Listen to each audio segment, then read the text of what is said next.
Serious बात करते हैं, क्या चीज सबसे मेन निकल करके आई है ना?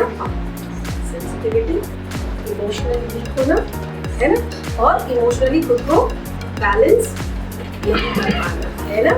ये बहुत बड़ा फैक्टर है, ठीक है ना? और कभी कभी आप लोगों को लगता होगा कि ये चीज़ आपकी पढ़ाई में डिस्टर्ब करती, इफेक्ट करती है, और आप सबको, चाहे जिनका गुस्सा है, चाहे इमोशनल, वो भी इमोशनली सेंसिटिव होना ही है। गुस्सा होने का मतलब है कि कोई चीज़ मुझे बहुत जल्दी हर्ट कर जाती है, मैं किसी चीज़ से बहुत जल्दी परेशान हो जाती हूँ, ठीक है? तो इसका मतलब क्या है कि अगर हम अपने इमोशनल पार्ट को बैलेंस कर लें, उसको ठीक कर लें, तो बहुत सारी चीज़ें लाइफ सेट है ना, लाइफ सेट है ना? तो लाइफ में कुछ भी चलता रहे, हमारे ऊपर उसका उतना बैड इम्पैक्ट नहीं पड़ता, हम बैलेंस होकर के उससे निकल जाते हैं। आपको कोई फर्क नहीं पड़ता कि 90 किसी का 19 आ रहा है, किसी का 95 आ रहा है, उससे कोई मतलब नहीं है। आपकी जो कैपेबिलिटी है उसमें आप अपना 100% दे रहे हो कि नहीं, सिर्फ इस पर फोकस करें। किसके कितने नंबर आए, मुझे उससे आगे जाना है नहीं, मेरी कैपेबिलिटी अगर है 80% की और मैं 60 ला रहा हूँ, इसका मतलब मैं अपने आप को पूरा नहीं दे पा रहा। तो बस फोकस क्या करना है कि मैं अपना 100% दूँ, ठीक है?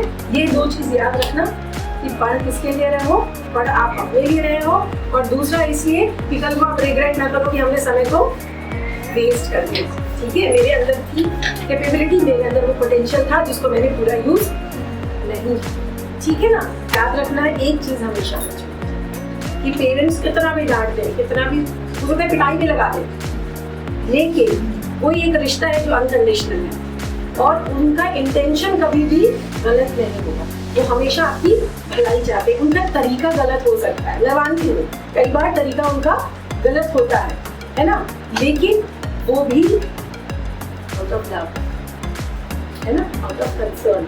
वो मतलब कई बार परेशान रहती है, ठीक हो गया, ठीक हो गया, ठीक ही नहीं हो रहा, कहीं मेरा बच्चा बिगड़ ना जाए, खराब ना हो जाए, है ना, तो ले दवाना ले चला दे, वो भी कर देते हैं, या बहस भी, मतलब गुस्सा हो जाते हैं, चिल्लाते हैं, लेकिन वो उनका फ्रस्ट्रेशन होता है कि मेरा बच्चा क्यों नहीं लाइन पे जा रहा है। तो रिस्पेक्ट उनकी हमेशा अपने मन में, उनके लिए कभी बुरा मत सोचना कि वो मेरे लिए गलत सोच रहे हैं, क्योंकि हम बहुत फास्ट आगे बढ़ते हैं किसी भी रिश्ते में, तो एक्सपेक्टेशंस बहुत होती है, वो जब फुलफिल नहीं होती है तो हम धार से दिखते हैं, और फिर हमारा सबसे ज़्यादा डैमेज क्या होता है, इमोशनली, ठीक है? और हम बहुत सारी चीज़ें उसकी वजह से नुकसान करते हैं। जैसे बहुत पानी गिरा हो, फिसलन हो, तो हम कैसे चलते हैं, एक एक कदम धीरे धीरे रखिए, स्थिरता से, वैसे बढ़ो, रिश्ता अच्छा बनेगा और स्ट्रॉन्ग बनेगा। और अगर आपको समय रहते पता चल जाएगा कि ये रिश्ता मेरे लिए ठीक है कि नहीं है, तो आप एक ही कदम आपको पीछे हटना पड़ेगा, ज़्यादा नहीं, ज़ीरो पे जाने की जरूरत नहीं है, सिर्फ उसको वहीं पर रोक लेना है, तो आप धार से गिरोगे नहीं,